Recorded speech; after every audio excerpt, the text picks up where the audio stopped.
ذرا تصور کیجئے ایک شہر جو ایک نہ نظر آنے والے قاتل کے سامنے جھک گیا ہو، وہ ہوا جو آپ سانس لیتے ہیں زہر بن جائے، وہ راستے جن پر آپ چلتے ہیں موت کا جال بن جائیں، اور وہ فوگ جو کبھی اس شہر کی پہچان ہوا کرتی تھی اب اسی شہر کو گھٹن میں لے لے۔ یہ کوئی کہانی نہیں بلکہ دسمبر 1952 کی وہ حقیقت ہے جس نے لندن کو ایک اندھیری رات میں ڈال دیا۔ یہ ہے لندن کے عظیم سموگ کی کہانی۔ یہ ایک ایسی سردی تھی جو کبھی بھولی نہیں جا سکتی، دھند اور دھوئیں کا ایسا ملاپ جو پورے شہر کو لپیٹ میں لے گیا۔ صرف چند ہی دنوں میں ہزاروں لوگ موت کے شکار بن گئے۔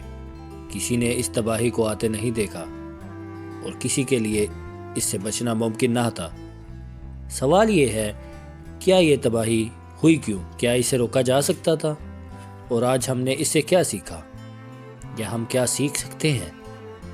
یہ صرف ماحولیاتی لاپرواہی کی کہانی نہیں بلکہ ایک کشمکش ہے جو ہمیں یہ سمجھاتی ہے کہ اپنے ماحول پر دھیان نہ دینا کتنا خطرناک ثابت ہو سکتا ہے۔ آئیے ہم مل کر اس خطرناک واقعے سے پہلو اٹھاتے ہیں اور جانتے ہیں کہ لندن کی عظیم سموگ نے کیسے دنیا کا نظریہ ایئر پولوشن کے لیے بدل کر رکھ دیا۔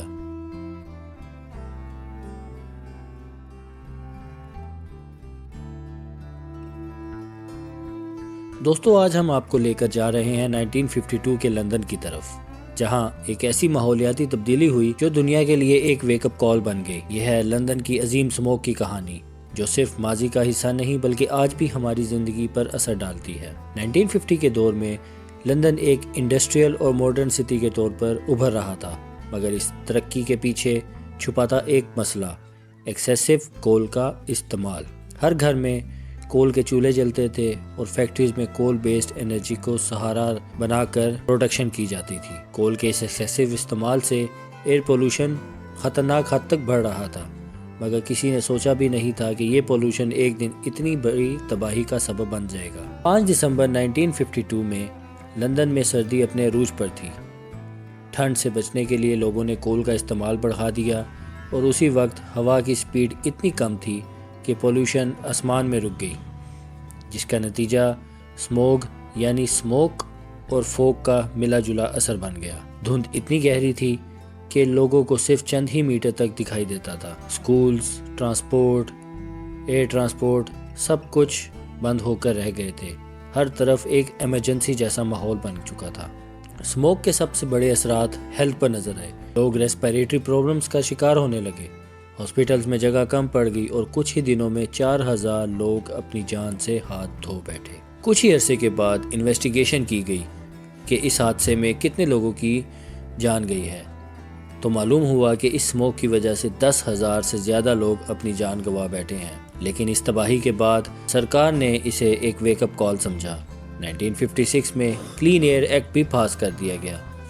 اس قانون کا مقصد تھا کہ کول کا استعمال کنٹرول کیا جائے اور انڈسٹریز اور لوگ کلینر فیولز کا استعمال کریں۔ انڈسٹریز میں فلٹرز بھی لگائے گئے اور سموک فری زونز بنائے گئے۔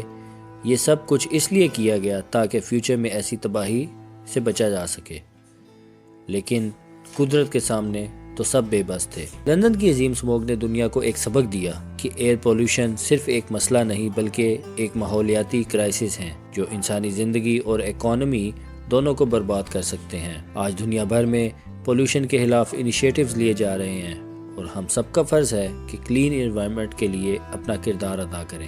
دوستو، 1952 کے لندن کی سموگ ایک تباہی تھی، لیکن اسی تباہی نے ایک نئی سوچ کو بھی جنم دیا۔ ہمیں یاد رکھنا ہوگا کہ ہمارا ماحول ہماری ذمہ داری ہے، اور اگر ہم نے اس پر دھیان نہ دیا تو اگلا سموگ کسی اور شہر یا کسی اور ملک میں بھی ہو سکتا ہے اور اس کے اثرات بہت ہی جان لیوا ہو سکتے ہیں۔ یہ دستاویزی فلم بنائی گئی ہے تاکہ ہم سب کو یاد رہے کہ ماحولیات کے مسائل ہم سب کی ذمہ داری ہیں۔